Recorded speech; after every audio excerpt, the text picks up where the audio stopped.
जी नमस्कार। आप सभी को आपके अपने यूट्यूब चैनल एसएससी 2.0 में आपका स्वागत है। दोस्तों ये टॉप 50 क्वेश्चंस यूपीएसआई के लिए महा स्पेशल है। तो दोस्तों आइए पहला क्वेश्चन शुरू करते हैं। दोस्तों वीडियो शुरू करने से पहले आपको अपने लास्ट में आपको अपना कमेंट बॉक्स में स्कोर बताना है। तो दोस्तों आइए पहला क्वेश्चन शुरू करते हैं। निम्नलिखित में से किस प्रकार के प्राधिकार भारत के राष्ट्रपति को प्राप्त है? तो उसमें करेक्ट आंसर नंबर डी, आपका दूसरा और चौथा भारत के राष्ट्रपति को प्राधिकार प्राप्त है। सबसे पहले संवैधानिक और नाम मात्र होता है और औपचारिक और विधिक होता है, ये इसके राष्ट्रपति के प्राधिकार प्राप्त है। दोस्तों अगला क्वेश्चन, संविधान के निम्नलिखित अनुच्छेदों में से किस एक के अंतर्गत संघ की कार्यपालिका राष्ट्रपति में निहित होती है? दोस्तों इसमें जो करेक्ट आंसर है आंसर नंबर सी, अनुच्छेद 53 में राष्ट्रपति की कार्यपालिका शक्ति निहित होती है संघ में। अगला क्वेश्चन, कथन ए, रक्षा बलों का सर्वोच्च कमांडर राष्ट्रपति में निहित होता है। कारण बी, प्रधान सेनापति की हैसियत से राष्ट्रपति की शक्तियाँ विधायी नियंत्रण से स्वतंत्र है। तो नीचे दिए गए कूट में उत्तर चुनिए। कूट नंबर 1, ए और आर दोनों सही है तथा आर ए की सही व्याख्या है। ऑप्शन अगला, ए आर दोनों सही है परंतु ए आर सही वाक्य नहीं है। ए सही है परंतु आर गलत है। ए आर है परंतु आर सही है। तो उसमें दोस्तों करेक्ट आंसर होगा आंसर नंबर सी, आपका ए सही है और आर गलत है। दोस्तों इसमें क्या पूछा गया था?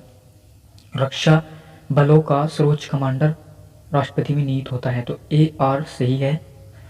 प्रधान सेनापति की हैसियत से राष्ट्रपति शक्ति विधायी नियंत्रण में स्वतंत्र है। दोस्तों ये गलत है। तो इसमें करेक्ट आंसर होगा कथन ए सही है और आर गलत है।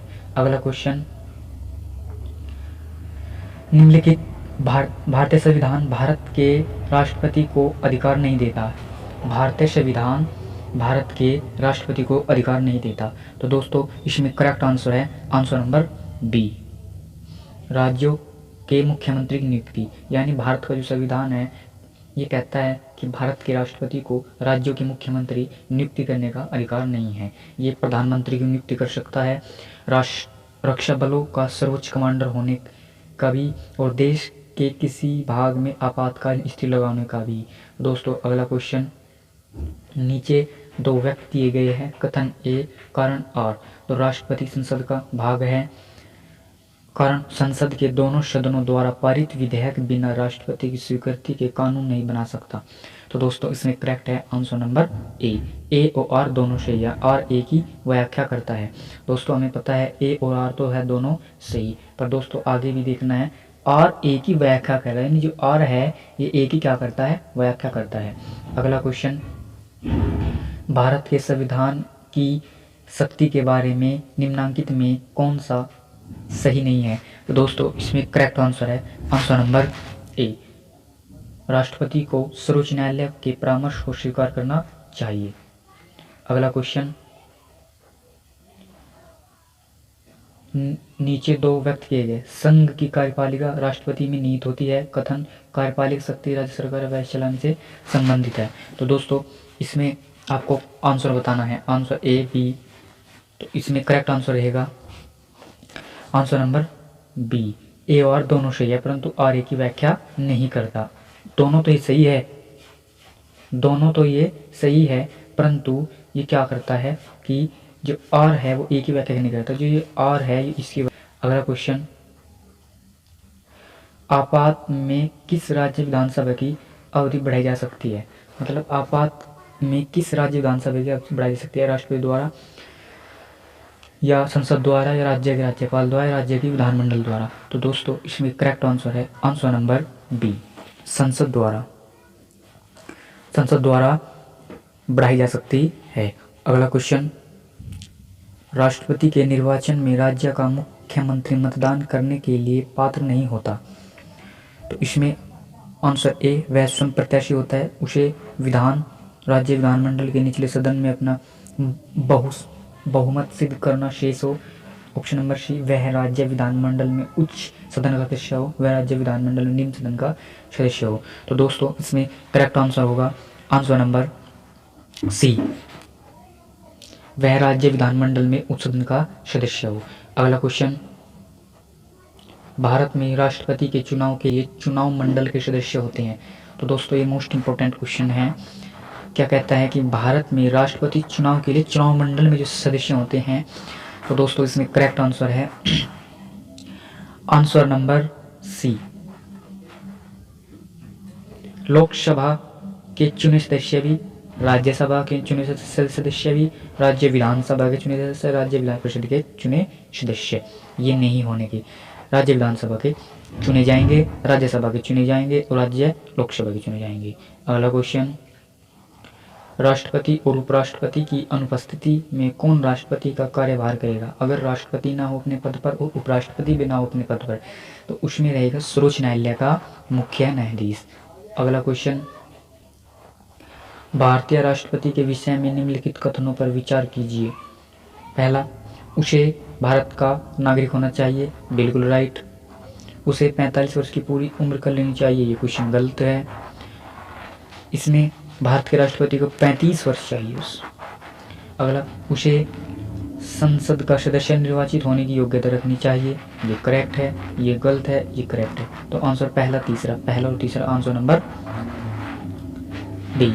अगला क्वेश्चन,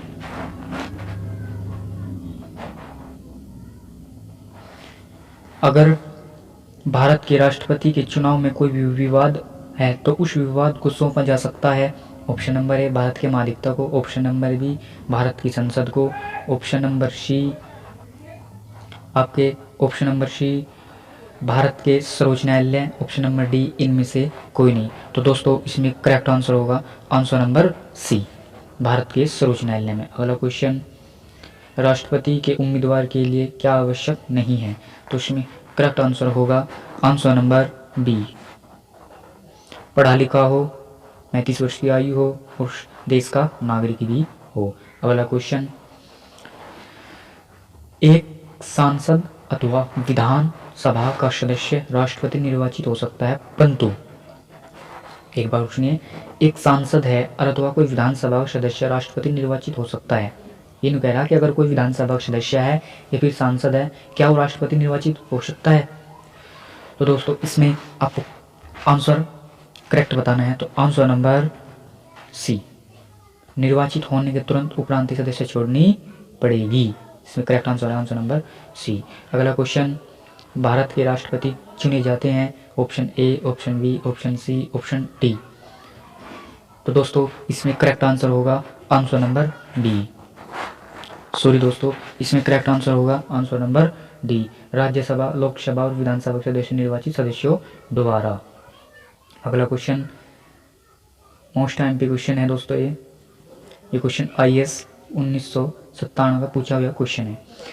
तो दोस्तों इसमें क्वेश्चन है, भारत के राष्ट्रपति के चुनाव में राज्य की विधानसभा के प्रत्येक निर्वाचित सदस्यों के वोटों की संख्या उस राज्य की जनसंख्या की विधानसभा के कुल निर्वाचित सदस्यों द्वारा विभाजित प्राप्त फल 1000 गुणों के बराबर होती है। वर्तमान में इसकी जनसंख्या जनगणना द्वारा अभी चिन्हित संख्या से है। तो ये क्वेश्चन है आंसर नंबर सी, सन 1971 की जनगणना के आधार पर हम ये चुनाव लड़ेंगे। अगला क्वेश्चन, ये IAS 2003 में क्वेश्चन आया हुआ है, जब केंद्रीय मंत्रिमंडल ने वर्ष 2002 में चुनावी सुधारों पर अध्यादेश में बिना किसी बदलाव से उसे राष्ट्रपति को वापस भेजा, तब राष्ट्रपति ने भारतीय संविधान के किस अनुच्छेद के अंतर्गत सहमति देनी होती है?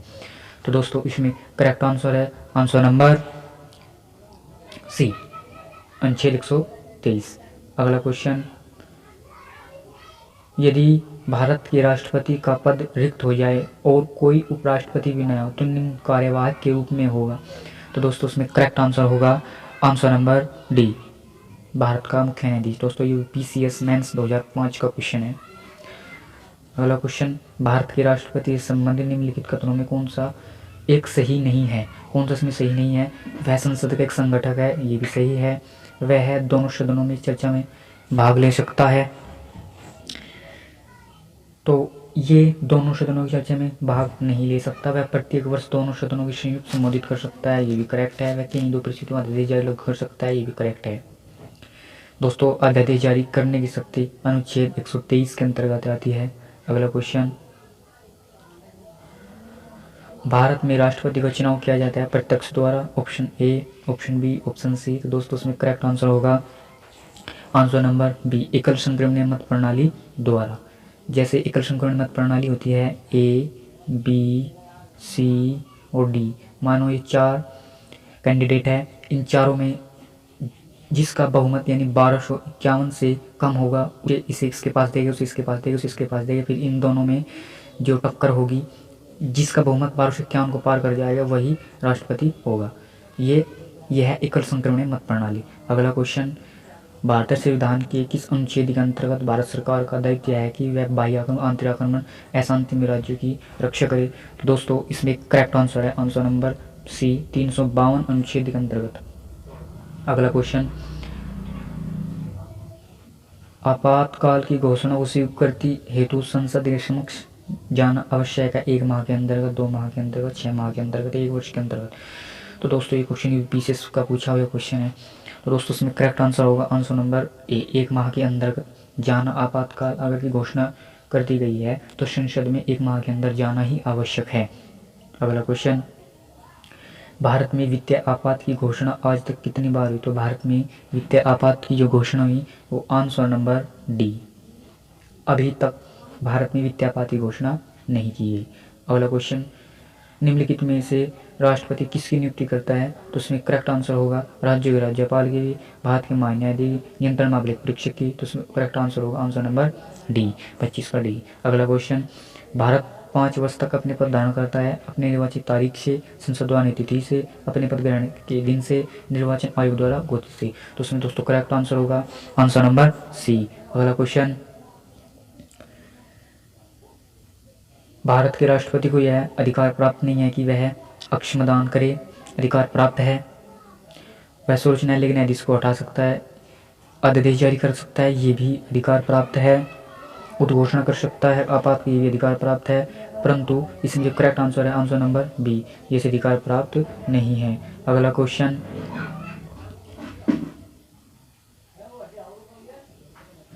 निम्नलिखित में से किसकी नियुक्ति भारत के राष्ट्रपति द्वारा की जाती है?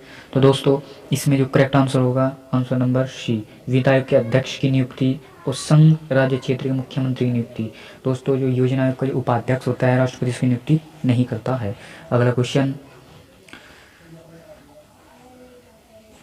एक विधेयक जो संसद में प्रस्तुत किया जाता है कौन सी प्रक्रिया के बाद अधिनियम बन जाता है? तो वो कौन सी प्रक्रिया होती है जो अधिनियम बन जाता है? तो ऑप्शन नंबर है, जब वह संसद के दोनों सदनों द्वारा पारित हो जाता है, जब अपनी राष्ट्रपति सहमति देता है। तो उसमें करेक्ट आंसर होगा आंसर नंबर बी, जब राष्ट्रपति अपनी सहमति दे देता है। दोस्तों अगला क्वेश्चन, निम्न कथनों पर विचार कीजिए। कथन ए, भारत का राष्ट्रपति ब्रिटिश राजा के से भिन्न है, भारत के राष्ट्रपति का पद अमेरिका के राष्ट्रपति से मिलता है। तो दोस्तों इसमें करेक्ट आंसर है आंसर नंबर सी, ए सही है परंतु आर गलत है। अगला क्वेश्चन, राष्ट्रपति के निर्वाचन मंडल के सदस्य होते हैं, तो आपको ये बताना है कि ऑप्शन नंबर में 1, 2, 3 सही है या 1, 3 यहाँ 1, 3 सही है या फिर 1, 2, 4 सही है, फिर 1, 3, 4 सही है। तो दोस्तों इसमें करेक्ट आंसर होगा आंसर नंबर डी, दिल्ली और पाडिचेरी विधानसभा के निर्वाचित सदस्य। डी आंसर होगा, सॉरी 1, 2, 1, 3, 4, 1, 3, 4। अगला क्वेश्चन, यदि मृत्यु त्यागपत्र अथवा हटाए जाने की स्थिति में भारत के राष्ट्रपति का पद रिक्त हो जाए तो उसका कार्यभार कौन संभालेगा? तो उसका कार्यभार राष्ट्रपति। अगला क्वेश्चन, निम्नलिखित कथनों पर विचार कीजिए और नीचे कूट से सही उत्तर का चुनाव कीजिए। दोस्तों यूपीपीसीएस मेंस 2011 का क्वेश्चन है, तो उसमें आपको करेक्ट आंसर, इसमें करेक्ट आंसर है आंसर नंबर सी, यानी दूसरा, तीसरा, चौथा, यानी दूसरा, तीसरा, चौथा। प्रधानमंत्री नियुक्ति राष्ट्रपति द्वारा की जाती है, प्रधानमंत्री मंत्रिपरिषद के प्रधान होते हैं, यह आवश्यक नहीं कि नियुक्ति से प्रधानमंत्री संसद के सदस्य हो। अगला क्वेश्चन, वो राष्ट्रपति किसी योग्य को भी नियुक्ति दे सकता है।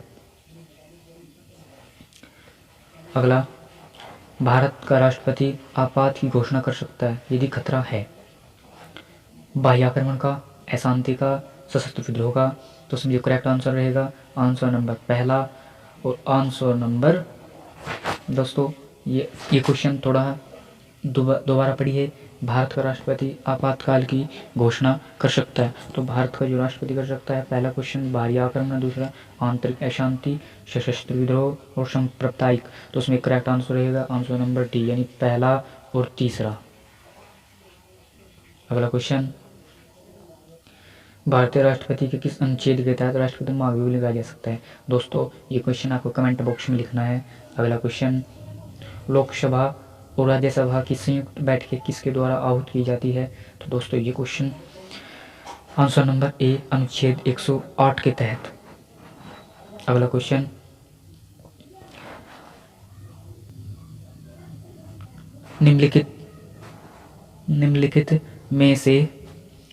निम्नलिखित में से किसको किसी भौगोलिक क्षेत्र को अनुसूचित क्षेत्र जाति करने का अधिकार है। तो ऑप्शन नंबर डी, राष्ट्रपति को है। अगला क्वेश्चन, वह राष्ट्र का प्रतिनिधित्व करता है परंतु राष्ट्र का नेतृत्व नहीं करता, निम्न पर लागू होता है। वह राष्ट्र का तो प्रतिनिधित्व करता है, तो आंसर नंबर बी, राष्ट्रपति। अगला क्वेश्चन, आध्यात्मिक शासन का उदय सर्वप्रथम किस देश से हुआ। तो आध्यात्मिक शासन का सर्वप्रथम दोस्तों हुआ, तो उसे इसमें correct answer number D, USA से हुआ। अब यूएसए में दोस्तों टोटल 7 अनुच्छेद है। अगला क्वेश्चन, श्रीमती प्रतिभा पाटिल भारतीय गणतंत्र के राष्ट्रपति के रूप में क्रम क्या था। तो उसमें दोस्तों करेक्ट आंसर रहेगा आंसर नंबर डी, 13वां। संसद के लिए राष्ट्रपति का अभिभाषण कौन तैयार करता है। तो संसद के लिए राष्ट्रपति का अभिभाषण तैयार करता है केंद्रीय मंत्रिमंडल, आंसर नंबर डी। अगला क्वेश्चन, संविधान के किस अनुच्छेद के अंतर्गत राष्ट्रपति संज्ञा मंत्री की सलाह मानने से बाध्य है। तो दोस्तों इसमें जो करेक्ट आंसर रहेगा आंसर नंबर ए, अनुच्छेद 74। इसमें कह रहा है कि संविधान के किस अनुच्छेद के अंतर्गत राष्ट्रपति संज्ञा मंत्री की सलाह करने में बाध्य है। अगला क्वेश्चन,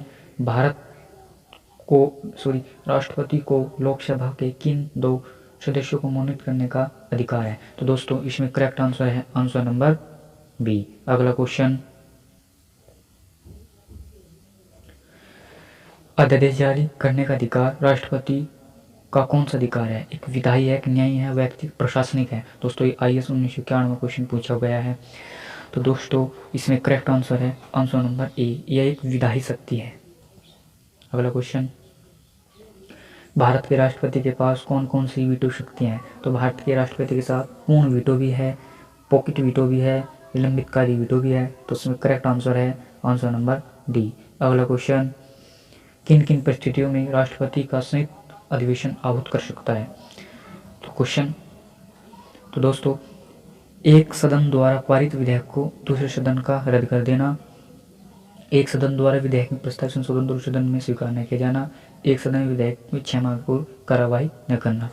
तो दोस्तों में इसमें करेक्ट आंसर होगा आंसर नंबर डी। अगला क्वेश्चन, निम्नलिखित में कौन से राष्ट्रपति पूर्व में केंद्रीय गृह मंत्री थे।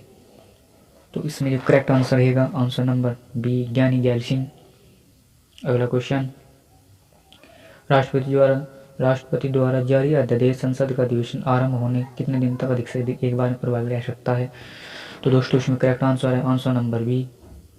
अगला क्वेश्चन, राष्ट्रपति अपनी असंवैधानिक शक्ति का प्रयोग निम्न में से किस प्रकार के दंड के मामले में कर सकता है।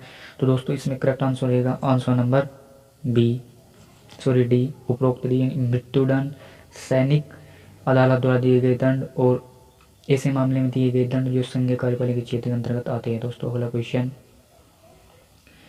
निम्नलिखित में कौन सा संवैधानिक विशेषाधिकार राष्ट्रपति का नहीं है। तो दोस्तों इसमें करेक्ट आंसर है आंसर नंबर बी। अगला क्वेश्चन, भारतीय संविधान के अनुच्छेद 352 के अनुसार राष्ट्रीय आपात की घोषणा निम्न में किन परिस्थिति में की जा सकती है। तो दोस्तों इसमें करेक्ट आंसर है आंसर नंबर डी। अगला क्वेश्चन, राष्ट्रीय आपातकाल में लोकसभा की अवधि नहीं बढ़ाई जा सकती है। जब तक आपातकाल तब तक के लिए कोई बढ़ाई जा सकती है, केवल 1 वर्ष के लिए बढ़ाई जा सकती है। तो दोस्तों इसमें करेक्ट आंसर है आंसर नंबर सी, केवल 1 वर्ष के लिए बढ़ाई जा सकती है। ये अवधि जहाँ तक 1969 में बढ़ाई गई थी, 77 में, 81 में और 88 में। संविधान असाधारण परिस्थितियों में राष्ट्रपति को राज्यपाल के कृत्यों के निर्वहन हेतु उपबंध कर सकता है। तो दोस्तों इसमें करेक्ट आंसर है आंसर नंबर ए, अनुच्छेद 160 के तहत। अगला क्वेश्चन, कौन सा कथन असत्य है? तो दोस्तों उसमें करेक्ट आंसर रहेगा आंसर नंबर सी, उपराष्ट्रपति चुनाव भारत को उपराष्ट्रपति करता है। दोस्तों अगला क्वेश्चन, राष्ट्रपति लोकसभा को कब भंग कर सकता है? दोस्तों इसमें करेक्ट आंसर रहेगा आंसर नंबर सी। अगला क्वेश्चन, संविधान के उल्लंघन के आधार पर राष्ट्रपति के में उपयोग किसके द्वारा महाभियोग लगाया जा सकता है? तो दोस्तों इसमें correct answer answer number D, संसद के दोनों सदनों द्वारा, संसद के दोनों सदनों द्वारा। अगला क्वेश्चन, राष्ट्रपति पद्धति में समस्त कार्यपालिका की शक्ति निहित होती है। तो दोस्तों इसमें correct answer answer number A, राष्ट्रपति में। अगला क्वेश्चन, भारतीय संविधान के निम्नलिखित में से किस संशोधन द्वारा राष्ट्रपति को कोई भी मामला मंत्रिपरिषद द्वारा पुनर्विचार किए जाने के लिए वापस भेजने का अधिकार दिया गया है? तो किस संविधान संशोधन द्वारा दिया गया है? तो दोस्तों इसमें करेक्ट आंसर है आंसर नंबर डी, 44वीं संविधान संशोधन। अगला क्वेश्चन, भारतीय संविधान के किस अनुच्छेद के अंतर्गत राष्ट्रपति संसद के दोनों सदनों द्वारा पारित किसी बिल पर स्वीकृति रोक सकता है? तो अनुच्छेद कितने के तहत है? तो दोस्तों इसमें करेक्ट आंसर है आंसर नंबर डी, अनुच्छेद 111 के तहत। तो दोस्तों अगर ये वीडियो आपके लिए बहुत ही अच्छी लगी तो दोस्तों थैंक्स, धन्यवाद।